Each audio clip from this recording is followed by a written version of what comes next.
नमस्कार, मैं हूँ अमिता पंकज, आप देख रहे हैं राजसत्ता एक्सप्रेस। राजसत्ता एक्सप्रेस के पॉलिटिकल मैटर में आज बात करने जा रहे हैं पक्ष और विपक्ष के बारे में। और जैसा कि आपने देखा होगा, पार्लियामेंट का सेशन स्टार्ट होते ही दोनों के बीच में जो है तनातनी साफ तौर पे देखी जा रही है। और ऐसे में लोग अनुमान लगा रहे हैं, क्या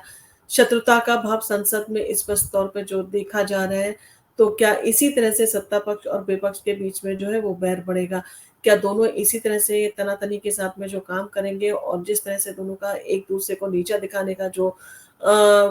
रुख है, वो क्या ऐसा ही रहेगा? और जनता ने उन्हें अपना प्रतिनिधि बनाकर पार्लियामेंट भेजा है अपने हक के लिए, अपने जो है उनके उम्मीद जो एक्सपेक्टेशंस है उनको पूरा करने के लिए। तो क्या ये सारी चीजें जो है वो साकार कर पाएंगे? और मोदी सरकार इस बार जो है गठबंधन सरकार का नेतृत्व कर रही है, उसे पूर्ण बहुमत नहीं मिला है। और इससे पहले भी जो है गठबंधन की सरकारें रही हैं, जैसे कि नरसिम्हा राव की सरकार थी और अटल बिहारी वाजपेयी की भी सरकार थी। उन्होंने काफ़ी महत्वपूर्ण निर्णय भी लिए थे और दोनों ने जो है वो काफ़ी अच्छी तरह से जो है काम किया था। और ये दोनों सरकारें जो है कई बार जो है कई बड़े फैसले लेने में भी जो है वो सफल रही थी,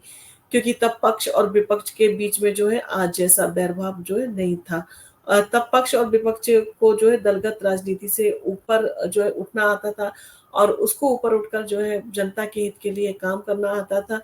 तो क्या अभी भाजपा और इंडियन अलायंस जो है वो मिलकर काम कर पाएगी? यानी कि एनडीए अलायंस और इंडियन अलायंस जो है दोनों एक दूसरे को जो है वो सहयोग देते हुए काम कर पाएंगी क्या? इन सारी चीजों के लिए लोगों की आशंका भी है। और जिस तरह से चुनाव प्रचार में दोनों के बीच में तनातनी रही थी, दोनों ने जिस तरह की भाषा का इस्तेमाल किया था, तो उन सारी चीजों से स्पष्ट है कि दोनों ही पार्टियां एक दूसरे को पसंद बिल्कुल भी नहीं करती हैं। और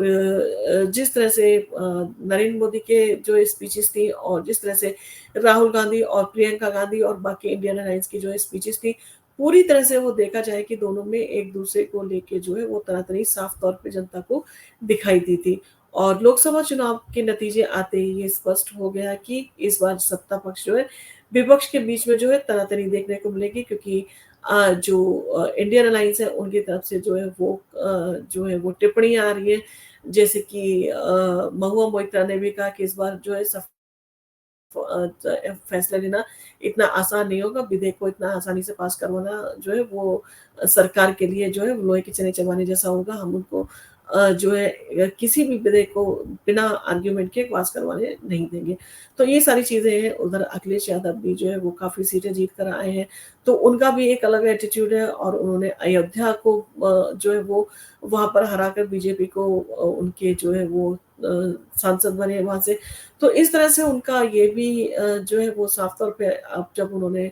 पार्लियामेंट सेशन में शपथ के लिए प्रवेश किया, तो ये साफ तौर पे दिखाई दिया कि वो हाथ में संविधान की कॉपियाँ लेके आए थे और जो अवधेश थे जो जीते थे अयोध्या से, उनको उन्होंने अपने साथ साथ रखा, ये दिखाने के लिए कि आपने राम मंदिर का जो है वो निर्माण करने का श्रेय लेने की कोशिश की। और जिस तरह से आपने ये प्रचार किया कि जो राम को लाए हम उनको लाएँगे, तो देखिए आपने जनता ने आपको हरा दिया है और आप अयोध्या जैसी सीट को हार गए, जहाँ पर आप हमारे लिए जो है वो बातें बोलते थे और हमें हत्यारा बताते थे राम भक्तों का। और आज वही जो है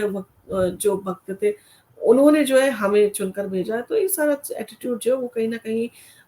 दोनों के टकराव की जो है स्थिति को जताता है। और जिस तरह से कांग्रेस को दुगनी सीटें आई हैं और सहयोगी दलों का संख्या बल जो है वो बढ़ा है, तो इसका एक अन्य कारण ये भी है कि भाजपा और कांग्रेस के बीच में जो है बैर-भाव है, जो 2014 के लोकसभा इलेक्शन के बाद से लगातार बढ़ता जा रहा है। और इस समय बीजेपी कांग्रेस के बीच में जो दूरी है, जो अपने चरम पर है, दोनों ही एक-दूसरे को देखना पसंद नहीं करते और दोनों ही एक-दूसरे के कार्यशैली में पे जो है प्रश्न चिन्ह लगाते हैं और एक-दूसरे को नीचा दिखाने की जो है पूरी तरह से कोशिश करते हैं। और नरेंद्र मोदी को पीएम के रूप में जो है वो कांग्रेस किसी भी तरह से जो है स्वीकार नहीं करना चाहती है। जैसे कि राहुल गांधी ने चुनाव प्रचार में कहा था कि इस बार लिख के ले लो, प्रधानमंत्री नरेंद्र मोदी इस बार सत्ता में नहीं आ रहे हैं।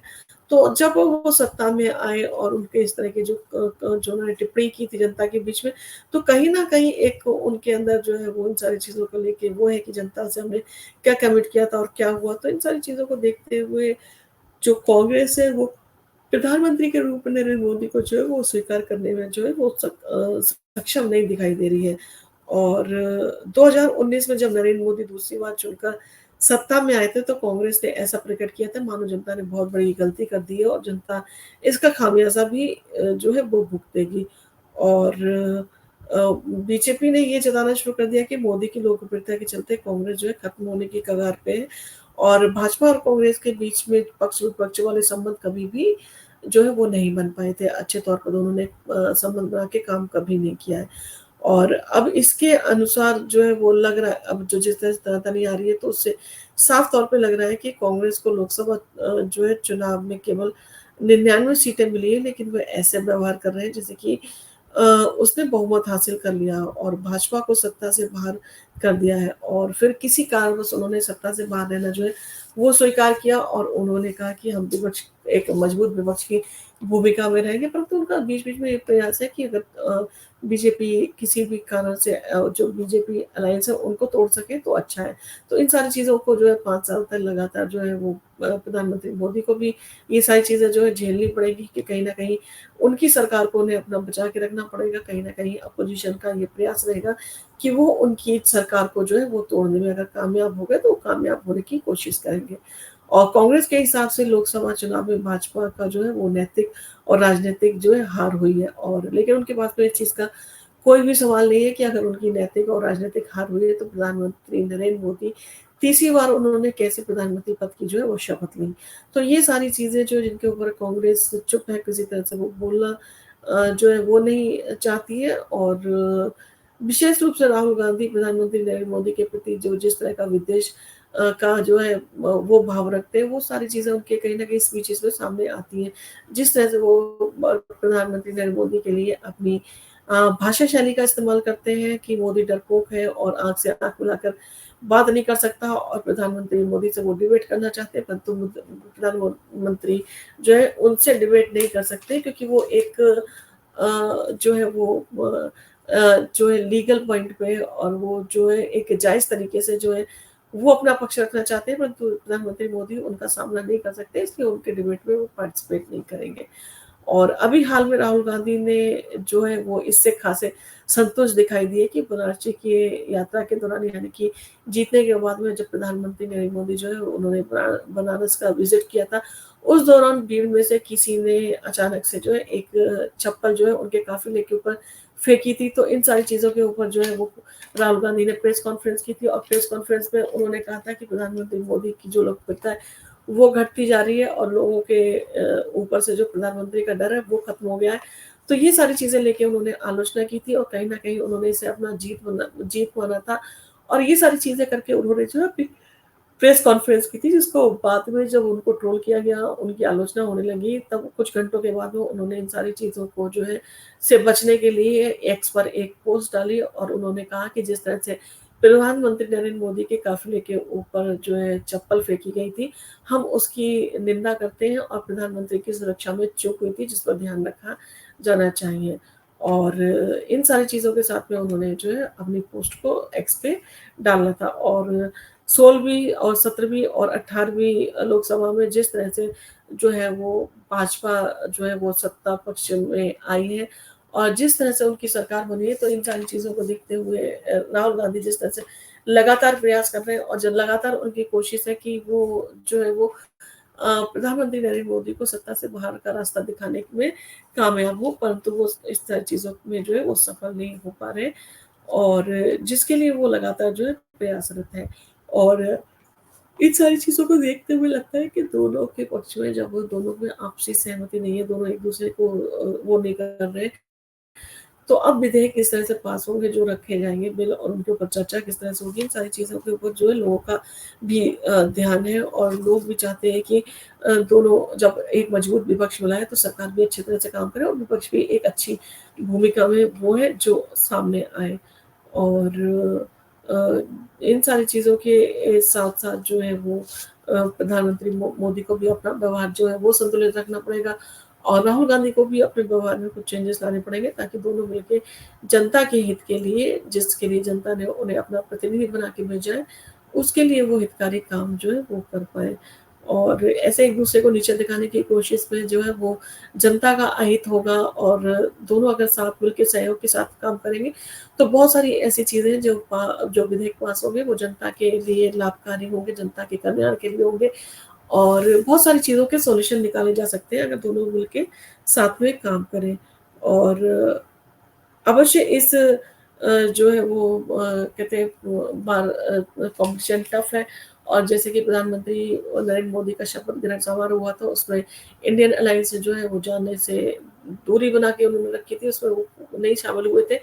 और मल्लिकार्जुन खड़गे जो है वो नेता विपक्ष की तौर पर जो है वो शामिल हुए थे और जहाँ पर एक चीन ने और पाकिस्तान ने भी प्रधानमंत्री मोदी के प्रधानमंत्री चुने जाने पर उनके शपथ लेने के बाद में बधाई दी है, वहीं पर इंडियन अलायंस के किसी भी नेता ने ये ज़रूरी नहीं समझा कि वो आगे जाके प्रधानमंत्री को जो है, वो प्रधानमंत्री चुने जाने पर जो है बधाई दें। तो इन सारी चीज़ों को देखते हुए लगता है कि दोनों के बीच में तनातनी जो है वो बनी रहेगी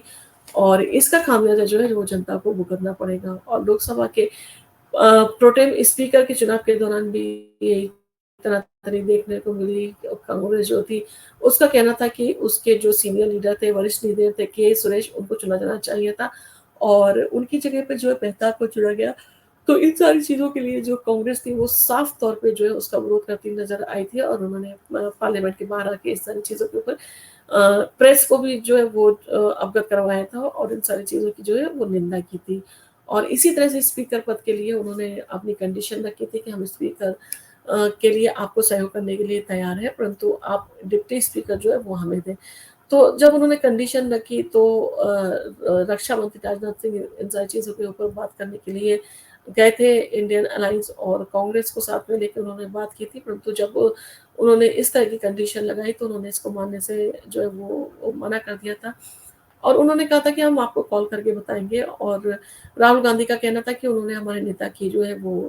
बेइज़्ज़ती की है, उनकी इंसल्ट की है, क्योंकि उनकी तरफ से कोई भी कॉल जो है वो नहीं आया। तो ये सारे आरोप हैं और उसके बाद में जो 26 जून है उस पर स्पीकर के लिए चुनाव हुआ और ओम बिरला जो थे वो स्पीकर चुने गए और उसके बाद में राहुल गांधी ने जो है कहा कि आप स्पीकर चुने गए तो आप विपक्ष का भी ध्यान रखिए, उसको भी उसके भी माइक बंद ना हो और उसकी भी आवाज़ को सुनने का आप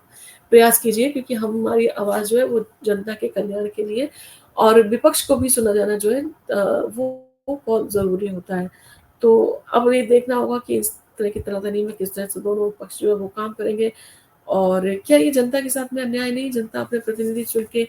भेजती है और आप लोग जो है वो असहयोग करते हैं और पार्लियामेंट की जो है कार्यवाही में बाधा पैदा करते हैं और पार्लियामेंट की कार्यवाही को स्थगित करवाते हैं। तो इन सारी चीज़ों को देखते हुए कहीं न कहीं जनता को भी ये सोचना चाहिए कि वो किनको चुनकर भेज रही है और वो आगे किस तरह के काम करने वाले हैं। तो इन सारी चीज़ों के साथ में हमारी नज़र जो है इसी पर रहेगी कि सरकार जो है वो किस तरह से काम करती है और जिस तरह से बात कही जा रही है कि 5 साल तो जो है वो सरकार नहीं चलेगी और सरकार बीच में गिर जाएगी, इस तरह की अटकलें लगाई जा रही है। तो अब देखते हैं कि